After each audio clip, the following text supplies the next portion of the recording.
আমরা বলতে পারি হ্যাঁ আমাদের মোদি সাহেব বড়, ও পাতি লোক হলেও ও নিজের দেশের প্রধানমন্ত্রী, তো ওর একটা নিজের একটা রেপুটেশন আছে, তো পাবলিকের সামনে নিজের পার্টির কাডারের কাছেও তো নিজের একটা, ও যদি কিছু না নেয় ওর তো নিজের পার্টির লোকই ওকে ছ্যাঁচা করবে। কিন্তু পাকিস্তান যদি পাল্টা জবাব করে, ওই পাল্টা জবাবের জন্যও আমরা প্রস্তুত আছি অলরেডি। কিন্তু ও যদি না করে, না করলো, আমার যা করার আমি সেটা তো করে দিয়েছি, আমার করণীয়টা আমি করে দিয়েছি। এবার ও পাল্টা জবাব দিক না দিক ওটা ওর ওপরে। পেহেলগাঁও জঙ্গি হামলার বদলা নিতে অপারেশন সিঁদুর চালিয়েছে ভারতীয় সেনা। পাক অধ্যুষিত কাশ্মীর এবং পাকিস্তানের মাটিতে গড়ে ওঠা জঙ্গি শিবিরগুলো ধ্বংস করতে সক্ষম হয়েছে ভারতের বায়ুসেনা। ইন্ডিয়া পাকিস্তান যে বর্ডার রয়েছে সেই বর্ডার কিন্তু ক্রস করেনি ভারত। এই যে অপেক্ষা, তার জন্য কি প্রস্তুতি চলছিল? না হলে কীভাবে নিখুঁতভাবে ঠিক জঙ্গি ঘাঁটিগুলো বেছে বেছে অ্যাটাক করতে পারলো ভারতীয় সেনা? প্রস্তুতিটা ঠিক কোন লেভেলে ছিল, কীভাবে চলেছিল প্রস্তুতি? এই বিষয়গুলো আলোচনা করার জন্য এই মুহূর্তে আমার সঙ্গে উপস্থিত রয়েছেন প্রাক্তন সেনাকর্তা কর্নেল রাজেন্দ্র ভাদুরী। তার প্রস্তুতিটা কী লেভেলে ছিল? গতবার ইন্টারভিউতেও আমি বলেছিলাম যে আমরা প্রফেশনাল সোলজার, আমরা প্রতিশোধ নেওয়ার জন্যে বা বদলা নেওয়ার জন্যে আমরা কাজ করি না, ঠিক আছে? আমরা করি আমাদেরকে যা টাস্ক দেওয়া আছে ওই টাস্কটাকে যত এফিশিয়েন্টলি আর যত নিখুঁতভাবে আমরা ওই টাস্কটাকে কমপ্লিট করতে পারি, বুঝতে পেরেছ? তো সেই টাস্কটাকে যত নিখুঁতভাবে, ঠিক আছে, ওই যে তুমি এক্ষুনি জিজ্ঞেস করলে প্রশ্ন, ওটারই উত্তর দিচ্ছি। নিখুঁতভাবে ওই কাজটা করবার জন্যে আমাদেরকে প্রতিটা ধাপে কি কি প্রস্তুতি নিতে হবে, সেই আমার মাথার মধ্যে প্রতিশোধ নেওয়ার কিছু নেই। তুমি সিঁদুর নাম রাখো কি অন্য কিছু নাম রাখো, তার সাথে আমার, ঠিক আছে, আমরা জানি যে ওইটার নাম সিঁদুর কেন রেখেছে, আবেগে রেখেছে, ঠিক আছে, সেটা ওই আবেগটা আমি মানি, ওই দুঃখ কষ্টটা আমি মানি, ঠিক আছে। এখন বিষয় এই যে এই অ্যাটাকগুলো হলো, যে টার্গেটগুলোর ওপর হলো, 9টা টার্গেট, তো আমরা বলেছি 9টা টার্গেট। আমার থেকে লিখে নাও, আমাদের কাছে অলরেডি কমসে কম 40টা টার্গেট এরকম রেজিস্টার করা আছে। এটা রাতারাতি হয়নি, গত 15 দিনে হয়নি। পাবলিক উত্তেজিত হচ্ছিল যে 10 দিন হয়ে গেল, 15 দিন হয়ে গেল, এখনও কিছু হয়নি। ওই জিনিসটার প্রস্তুতি চলছিল না, ওইটা আমাদের কাছে অলরেডি আছে। কিভাবে আছে? গ্রাউন্ড ইন্টেলিজেন্স, র, স্যাটেলাইট, আরও অনেক রকমের electronic intelligence, human intelligence etcetera, সব কিছুর ডেটা কালেক্ট করে, ওটার অ্যানালিসিস করে, ওটার একটা সমীক্ষা করে, ওটা একটা সামারি বানানো হয়। ওই সামারি বেসিসে ইনফরমেশন কতটা সঠিক বা কতটা স্ট্রং, সেটার বেসিসে প্রায়োরিটি 1 টার্গেট, প্রায়োরিটি 2 টার্গেট, বা মানে অপরচুনিটি টার্গেট, কি হ্যাঁ ঠিক আছে ওইগুলো করবার পরে যদি হয় তাহলে এইগুলো করা হবে, বুঝতে পারলে? তো ওই সঠিকভাবে অ্যাকিউরেটভাবে করবার জন্যে এই কাজটা কিন্তু অলরেডি হয়ে রয়েছে আমাদের কাছে। তার মানে কি, ওই পার্টিকুলার টার্গেটের লোকেশন, তার জিপিএস এক্স্যাক্ট কোঅর্ডিনেটস, ঠিক আছে, প্লাস ওটার আশেপাশে কি আছে, কতটা আমরা ওই টার্গেটটাকে হিট করলে কোল্যাটারাল ড্যামেজের কি চান্স, সিভিলিয়ান যারা, ওরা নয় ওই টার্গেটের আশেপাশে থাকে কিন্তু ওরা ওই টার্গেটের সঙ্গে যুক্ত না, ওটা ওদের পৈতৃক জমি, পৈতৃক বাড়ি, ওরা ওখানে থাকে। এরা হয়তো পরে এসে ওইখানে নিজের ঘাঁটি বানিয়েছে, ওদেরকে তাড়িয়েও দিতে পারে না লোকালরা, মানে মজবুরি, ওদেরকে অ্যাকসেপ্ট করতে হবে। তো ওই সব কিছু মনে রেখে এই অপারেশনটা করা হয়। শুধু অপেক্ষা কয়টুকু ছিল, যে ডিপ্লোম্যাটিক প্রস্তুতি, ঠিক আছে, তারপরে পলিটিক্যাল ইন্টারনাল পলিটিক্যাল প্রস্তুতি, এইগুলো সব যখন ছকে পড়ে গিয়ে যে গভর্নমেন্ট, হেড অফ গভর্নমেন্ট মানে প্রধানমন্ত্রী, যে নিজে যেটা কমিটি অফ সিকিউরিটি সিসিএস এর প্রধান তো তিনি, সে যখন গ্রিন সিগন্যাল দেবে তখন আমরা ওই টাস্কটাকে কমপ্লিট করব। বুঝতে পারলে? তো প্রশ্নের উত্তরটা হচ্ছে সঠিক কি করে আমরা করলাম, প্রেসাইজ ওই টার্গেটগুলোকে কি করে করলাম ওটা বোঝালাম। যে ওই শুধু 9টা সঠিক টার্গেট নেই আমাদের কাছে হয়তো 40টা টার্গেট আছে অলরেডি। ডিপেন্ডস কি গভর্নমেন্ট আমাদেরকে কি প্রায়োরিটি দেয়। আমাদের প্রায়োরিটি 1 এই টার্গেট, মানে এই জিনিসটা তোমাদের করা দরকার।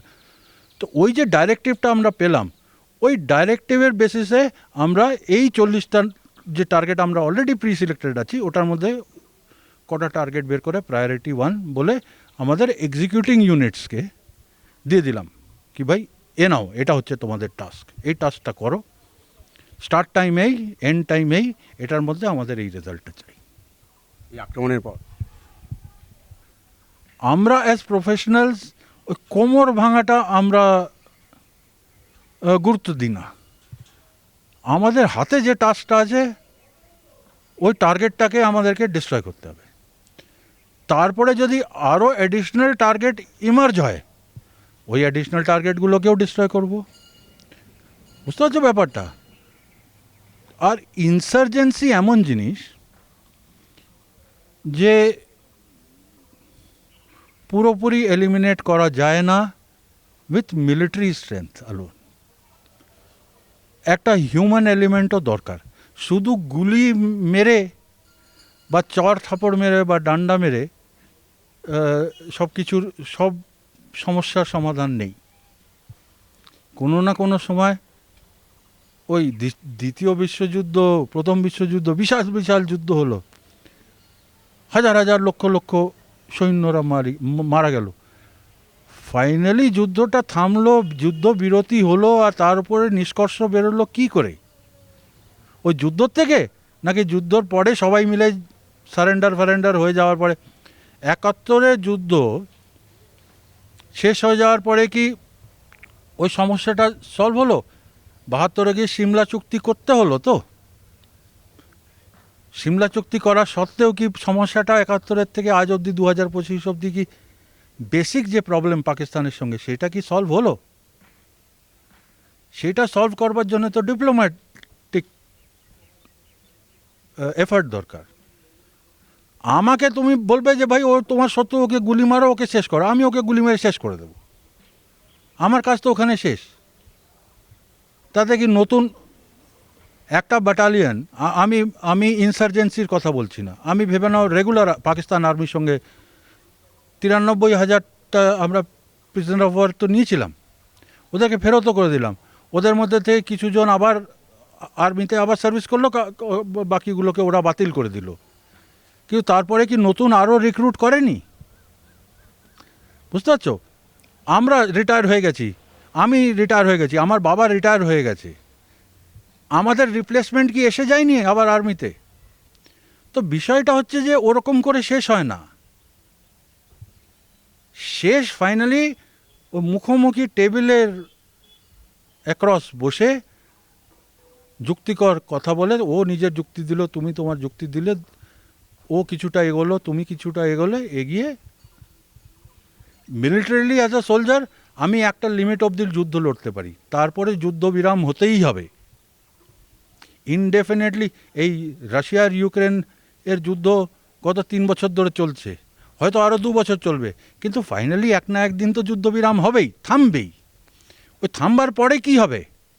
ওই রাশিয়া আর ইউক্রেন আর সে আমেরিকাই হোক কি ন্যাটোই হোক কি ইউরোপিয়ান, ওদেরকে একটা টেবিলে তো কোথাও বসতে হবে, বসে এক অন্যের সঙ্গে কথা বলে ওই যে যুদ্ধবিরামটা হয়েছে ওটার ওপর একটা পার্মানেন্ট সিল দিয়ে একটা পার্মানেন্ট একটা সিচুয়েশন তো আনতে হবে। পাকিস্তান তো পরমাণু শক্তিধর দেশ, হ্যাঁ। ওদের এই যে অ্যাটাক করা হলো, ওরা তো পাল্টা অ্যাটাক করতে পারে। তাই কি ভারত এই মক ডিল নামে যে এটা চালাচ্ছে, তাই জন্য কি করতে পারে না, করবে। সে কতটা সক্ষম হবে তার কাছে কত অস্ত্র সরঞ্জাম আছে, কতটা ব্যবহার করতে পারবে, কি লেভেল অবধি নিয়ে যেতে পারবে, সেটা ওদের ব্যাপার। আরে ওটারও তো একটা প্রফেশনাল আর্মি চিফ রে বাবা। ও যদি চুপ করে বসে থাকে, কিছু না করে, তাহলে তো পাবলিক ওকে ছ্যাঁচা করবে। ওখানেও তো একটা প্রধানমন্ত্রী বসে আছে, মোদিরই তো, মানে আমরা বলতে পারি হ্যাঁ আমাদের মোদি সাহেব বড়, ও পাতি লোক হলেও ও নিজের দেশের প্রধানমন্ত্রী, তো ওর একটা নিজের একটা রেপুটেশন আছে, তো পাবলিকের সামনে নিজের পার্টির কাডারের কাছেও তো নিজের একটা, ও যদি কিছু না নেয় ওর তো নিজের পার্টির লোকই ওকে ছ্যাঁচা করবে। তো নিজের একটা রেপুটেশনের জন্য ও কিছু একটা তো করবে, তো কিছু একটা তো হবে। আজকে হবে, কালকে হবে, 10 দিন পরে হবে, আমি জানি না কতটা হবে, তাও আমি জানি না, কিন্তু কিছুটা তো করবে। সেই পাল্টা জবাবের ওপরে আমাদের কতটা ক্ষতি হবে কি না হবে সেটা পরে দেখা যাবে। কিন্তু পাকিস্তান যদি পাল্টা জবাব করে, ওই পাল্টা জবাবের জন্যও আমরা প্রস্তুত আছি অলরেডি। তো পাল্টা জবাব তো করবেই, কতটা করবে, ওর সামর্থ্য কত, আমাদের ওপরে কতটা ক্ষতি করতে পারবে কি না পারবে, সেইটা পরে বিশ্লেষণ হবে। যদি কোনো কারণে না করে তো আমার বয়ে গেছে, ও নিজের ইন্টারনাল আর্মি চিফ বুঝে নেবে, ছ্যাঁচা খাবে, জুতো পেটা খাবে, কি খাবে, ও নিজের পাকিস্তানে কি হচ্ছে আমার বয়ে গেছে। ও যদি করে তার কাউন্টার আমার কাছে আছে অলরেডি প্ল্যান করা। কিন্তু ও যদি না করে, না করলো, আমার যা করার আমি সেটা তো করে দিয়েছি, আমার করণীয়টা আমি করে দিয়েছি। এবার ও পাল্টা জবাব দিক না দিক ওটা ওর ওপরে। মিস্টার ভাদুড়ি, আপনার কাছে আমরা পরিষ্কার করে আমি জানতে চাইবো যে এই মক ডিলটা আসলে কি? সাধারণ মানুষ তো বুঝতে পারছে না ব্যাপারটা, কিন্তু বুঝি বলেন। না, সাধারণ মানুষ তো বুঝতে পারছে না, আমিও বুঝতে পারছি না, সিরিয়াসলি আমি বুঝতে পারছি না। মক ড্রিল, মক মানে নকল, প্র্যাকটিস। ডিস্ট্রিক্টে নাকি শহরে নাকি মক ড্রিল হবে? কী বেসিসে ওই 244টা সিলেক্ট করা হলো? ওই লিস্টে দেখলাম দার্জিলিং আর কালিম্পং আছে। আরে দার্জিলিংয়ের ওপরে নিউক্লিয়ার বোমা, কালিম্পংয়ের ওপর নিউক্লিয়ার বোমা কে ফেলবে? চায়না ফেলবে? ফেলে কি করবে? একটা ট্যুরিস্ট স্পটকে ধ্বংস করবে। আরে এই গরমকালেই আজকাল কালিম্পংয়ে 40 ডিগ্রি টেম্পারেচার হওয়া শুরু হয়ে গেছে, আজকাল বাঙালিরা কালিম্পংও যায় না। তো কালিম্পংয়ের ওপরে কিসের জন্য? কালিম্পংয়ে কোনো আমাদের কোনো বিশাল কোনো মিলিটারি ফ্যাসিলিটি আছে? তা তো না। আমাদের কোনো সেন্সিটিভ ন্যাশনাল অ্যাসেট আছে কালিম্পংয়ে বা দার্জিলিংয়ে? তা তো নয়। তো কি যুক্তিটা কি? বাগডোগরা বুঝলাম, বাগডোগরায় শিলিগুড়ি বাগডোগরা বুঝলাম, ওখানে একটা এয়ারফোর্স বেস আছে, বড় এয়ারফিল্ড আছে। কলকাতা বুঝলাম, স্ট্র্যাটেজিক থ্রেট অ্যানালিসিসে কলকাতার ওপরে এসে যে কেউ পার্টিকুলারলি বোমা ফেলবে, অত ভাইটাল একটা অ্যাসেট নয়। বম্বে হচ্ছে মানে একটা ফাইন্যান্সিয়াল ক্যাপিটাল, বম্বের ওপরে বোমা ফেললে একটা বড় ধাক্কা দেশকে। দিল্লি হচ্ছে দেশের ক্যাপিটাল, ওটার ওপরে ফেললে বড় একটা। আগ্রাতে তাজমহল আছে বিশ্ববিখ্যাত, ওটার ওপর একটা বোমা ফেললে একটা। কলকাতার সেইভাবে দেখতে গেলে কলকাতার সেই রেলেভেন্সটা নেই। এখন বোমা আসবে কি আসবে না সেটা পরের কথা, কিন্তু নিজের তরফ থেকে একটা প্র্যাকটিস করে একটা প্রস্তুতি থাকা দরকার। ঠিক আছে, কোথাও পালাবে কি না, বেসিক 2-3টে জিনিস যেটা আমি আমার তরফ থেকে বলতে চাই। তোমাকে কোথাও পালাবার দরকার নেই, ঠিক আছে?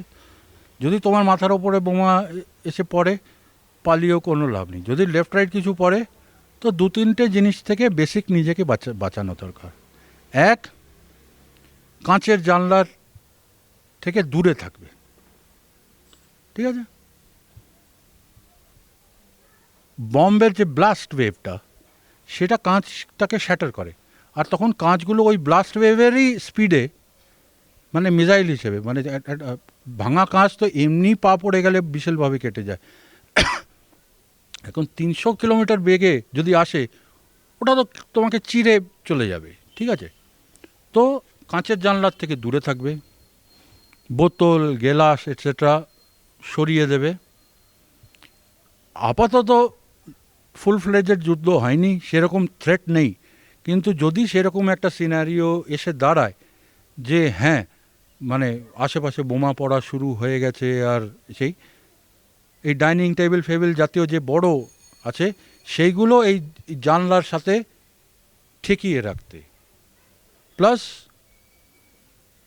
নিজের যদি বাইরে কোথাও পালাবার জায়গা নেই তো তলায় গ্যারাজে ফ্যারাজে গিয়ে ঢুকবে না, তাহলে বিল্ডিংটা ভাঙলে পুরোটাই তোমার মাথার উপর এসে পড়বে। নিজের জায়গায় থাকো, কিন্তু একটা ওভারহেড শেল্টার নিয়ে নাও, মানে ডাইনিং টেবিলের তলায় চলে যাও বা খাটের তলায় চলে যাও, যে যদি ওপর থেকে ছাদটা ভাঙে তবুও ডাইরেক্টলি তোমার ওপরে এসে পড়বে না তোমার। তো এইগুলো হচ্ছে কমন সেন্সের ব্যাপার। আর একটা জিনিস, যে বোমা পড়া শুরু হয়ে গেছে, শুনতে পাচ্ছি বোমা পড়ছে, ওই দুমদাম করে আশেপাশে পড়ছে। যখন তুমি দেখছো যে না বোমার ডেঞ্জার, মানে বোমার ব্লাস্ট ওয়েভটা আর ওইটার কম্প্রেশন ওয়েভটা আমি ফিল করা শুরু করে দিয়েছি, মানে ডেঞ্জার, কিন্তু আমার পালাবার কিছু নেই। কান বন্ধ করে এরকম মুখ খুলে রাখবে। মুখ বন্ধ করে রাখলে, কান বন্ধ করলে কানের পর্দা পুরো একদম ফেটে বাইরে বেরিয়ে যাবে, কারণ বডির ভেতরে তো প্রেশার, বডিটা তো এক্সপ্যান্ড করবে আর আবার কন্ট্যাক্ট করবে, আবার এক্সপ্যান্ড করবে, মানে ওই ব্লাস্ট ওয়েভের হিসেবে। মুখটা খুলে রাখলে ওই ভ্যাকিউমটা ক্রিয়েট হয় না, বুঝেছ? তো কানটা বন্ধ করে, যাতে নিজের কানের পর্দাগুলো প্রোটেক্ট, মুখ খোলা, এইগুলো হচ্ছে 2-4-5টা প্র্যাকটিক্যাল যে জিনিস, এটা মাথায় রাখলে হলো। কলকাতার মাথার উপরে এসে আপাতত আমার হিসেবে ও বিশাল তৃতীয় বিশ্বযুদ্ধ, বিশাল বড় একটা কিছু না হওয়া অবধি কলকাতার ওপরে কোনো ডেঞ্জার নেই, কিছু হবে না। কিন্তু এইগুলো হচ্ছে মিনিমাম জিনিস। আর যারা মেট্রো স্টেশনের আশেপাশে থাকে, আন্ডারগ্রাউন্ড মেট্রো স্টেশনে, তো এই মেট্রো স্টেশনে চলে যাবে শেল্টার নেওয়ার জন্যে। প্রাক্তন সেনাকর্তা কর্নেল রাজেন্দ্র ভাদুরী তিনি কিন্তু আমাদের পরিষ্কার সুন্দরভাবে বোঝালেন যে যদি যুদ্ধ হয়, যদি বোম্বিং হয়, তাহলে কিভাবে নিজেকে সুরক্ষিত রাখা যায়, কিভাবে নিজেকে বাঁচানো যায়। ক্যামেরায় সন্তোষ রায়ের সঙ্গে বিশ্বজিৎ হালদার, ওঙ্কার বাংলা।